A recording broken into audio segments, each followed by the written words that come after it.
तर मराठा आरक्षण विधेयक एकमताने मंजूर झाल्यानंतर या ठिकाणी मुख्यमंत्री एकनाथ शिंदे, उपमुख्यमंत्री देवेंद्र फडणवीस, विधानसभा अध्यक्ष राहुल नार्वेकर, त्याचबरोबर चंद्रकांत पाटील आणि सगळे महायुतीचे आमदार विधान भवनाच्या पायऱ्यांवर मराठा आरक्षण विधेयक दोनही सभागृहांमध्ये मंजूर झालेलं आहे। मराठा समाजाला 10% आरक्षण मिळण्याचा मार्ग त्यामुळे मोकळा झालाय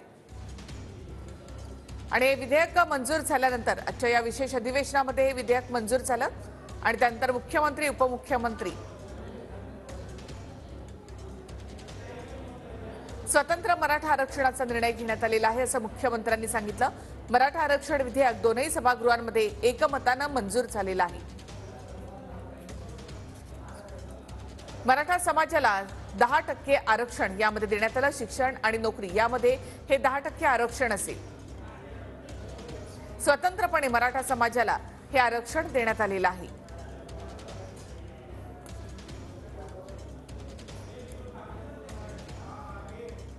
मराठा आरक्षण विधेयक आज एकमताने दोन्ही सभागृहांमध्ये मंजूर झालं।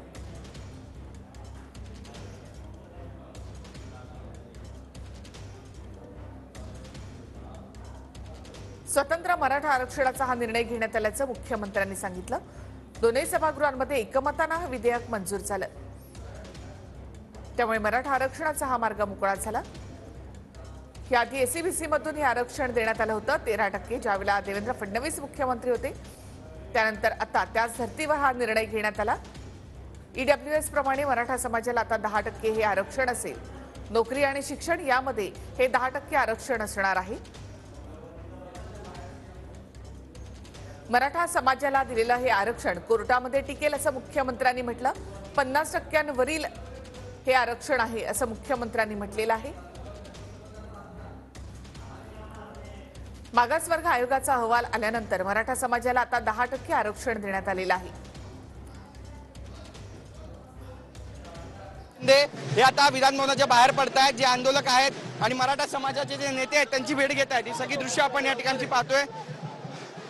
महाराष्ट्राचे मुख्यमंत्री एकनाथ शिंदे, देवेंद्र फडणवीस, राहुल नार्वेकर हे सगळे प्रमुख नेते या ठिकाणी आहेत। चंद्रकांत दादा पाटील सुद्धा आहेत, रवींद्र पाठक आणि सर्व मराठा बांधवांची भेट घेण्यासाठी या ठिकाणी पोहोचतायत आणि एक मराठा टोप्या घातलेले सगळे मराठा बांधव या ठिकाणी पोहोचलेत। एक मुख्य तर मराठा आरक्षण विधेयक एकमताने मंजूर झालेलं आहे। त्यानंतर मराठा आंदोलक जे आहेत ते इथे मुख्यमंत्र्यांची भेट घेण्यासाठी इथे आलेले आहेत। विधान भवन परिसरामधली ही सगळी दृश्य आपण पाहतो। महायुतीचे सगळे आमदार जे आहेत ते देखील यावेळेला मुख्यमंत्री आणि उपमुख्यमंत्री यांच्या सोबत सभागृहातून बाहेर पडताना विधान भवनाच्या परिसरामधली ही सगळी दृश्य आपण इथे पाहतो। आंदोलक जे आहेत ते सुद्धा मुख्यमंत्री यांची भेट घेण्यासाठी इथे आलेले आहेत।